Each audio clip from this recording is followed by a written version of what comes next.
Kamusta mga Lodi? Malapit na naman ang November. At dahil dyan gumawa ako ng funny horror animation ng manananggal at aswang. Sana magustuhan nyo. Kaya tara na ulit mga Lods.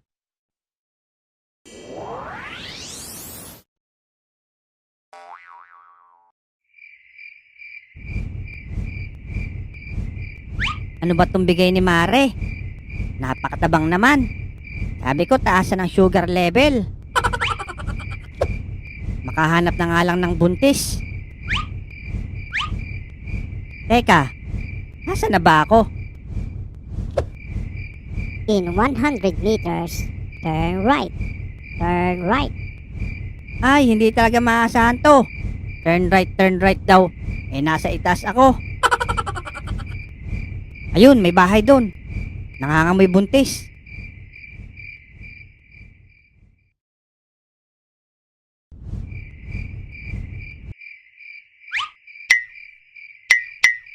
Teka, ano ba itong malambot na ito? Hain ng pusa to ah.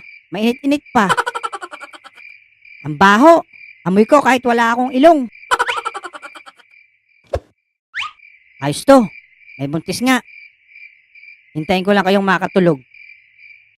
Han, ngayong buntis na ako. Baka pagpalit mo ako sa iba. Hindi Han, mahal kita Talaga? Paano natin palalakihin ang anak natin? Magtatrabaho ako at magsisikap para mabuhay ko kayo. Wow, ang sweet naman nila. Paano kung wala kang mahanap na trabaho? Tapos palayasin tayo dito. Anong gagawin natin? Bahala na ang nasa itaas kung paano niya tayo tutulungan palakihin ng bata. Pusang gala. Huwag niyo akong idamay dyan sa kalandian yung dalawa. Kayo ang gumawa niyan. Kayo bahala dyan. Nananahimik ako dito sa itaas. Tapos ako pang tutulong bumuhay sa inyo. Ano ako, magulang nyo? Makaalis na nga lang. Nabibis mode lang ako sa inyo. Ito naman ang sunod natin mga Lods. Ang mag-anak na aswang. Ang nanay na aswang, siya ang pinakamatalas na pang-amoy sa kanila. Ang tatay na aswang, ito naman ang pinakamalakas dahil sa talas ng mga ngipin nito. Ang bunsong aswang, siya ang pinakamaangot at pinakamalibag. Hoy, anong malibag at maangot? Ay, sorry, siya pala ang pinakamabilis sa kanilang tatlo. Teka tay, bakit mukha kang Titan na unano? Aba, lukong bata ka. Ikaw nga mukha kang uling na malaki. Huwag na kayong mag-asaran dyan. Nay, tay, nagugutom na ako. Sige anak, ako muna ang aalis. May naamoy akong pagkain. Banda roon. Nako, yari, nag-transform na si nanay.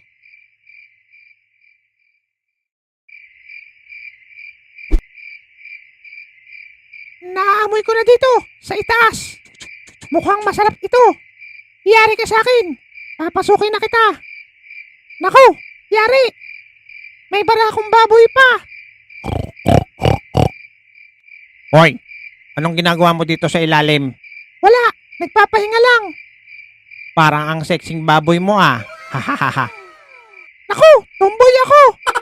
Wala akong pake kahit tomboy ka. Pagka ganitong hindi pa ako nakakababa yari ka ngayon sa akin.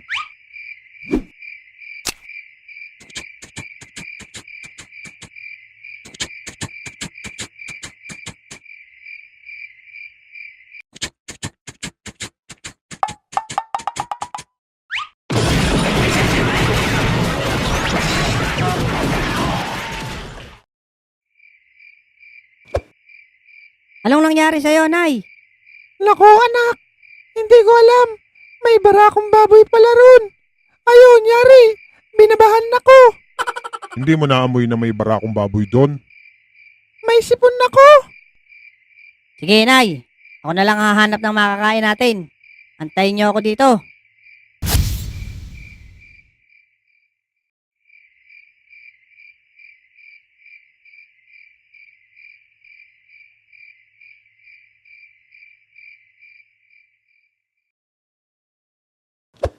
Dito na lang siguro ako mag-aantay ng mabibiktima ko. Pare, paano na to? Madami pa ininom natin. Wala na tayong pulutan.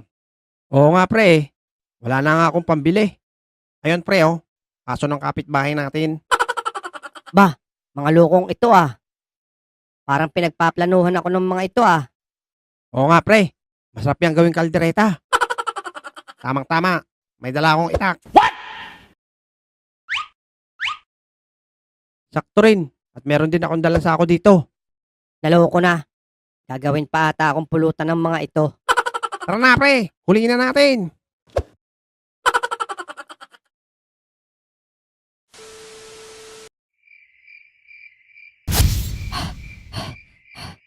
Oh anak, kamusta lakad mo? Mukhang pagod na pagod ka. Nako tay, mahirap na maglalabas ngayon. Wala nang pinipili yung mga tao. Abay gagawin pa akong pulutan ng 2 lasing kanina. Ako, mahina ka talagang bata ka. Ako na nga lang kukuha ng makakain natin. Pag may nakita akong nakaputi, sasakmaling ko agad. Sige tay, ingat kayo.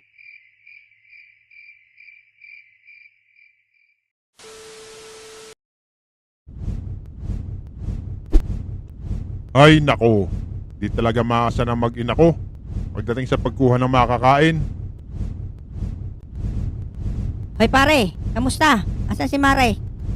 Ikaw, ayun, iniwan ko doon. Hinagad daw siya ng barakong baboy. Ah, ganun ba? Eh, saan lakad mo? Maghahanap ng makakain, banda ron. Eh ikaw, saan ang punta mo? Ah, pauwi na ako. Nakaka-base mode target ko kanina. Ako pa raw magbubuhay ng sanggol nila. Hahaha. Sige Mare, una na ako. Sige. Parang malas din ata siya ngayong gabi ah. Makakita lang talaga ako na nakaputi. Sakmal agad sa akin ang leeg nun.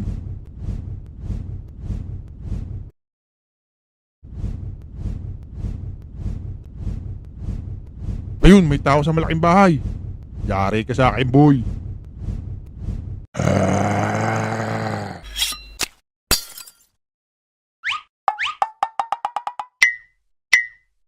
Ay gagi, ang tigas. Hindi pala tao to. Rebulto pala. Tanggal ang ngipin. Ayan, magpapapustiso ka patuloy. Maraming salamat ulit mga Lodi.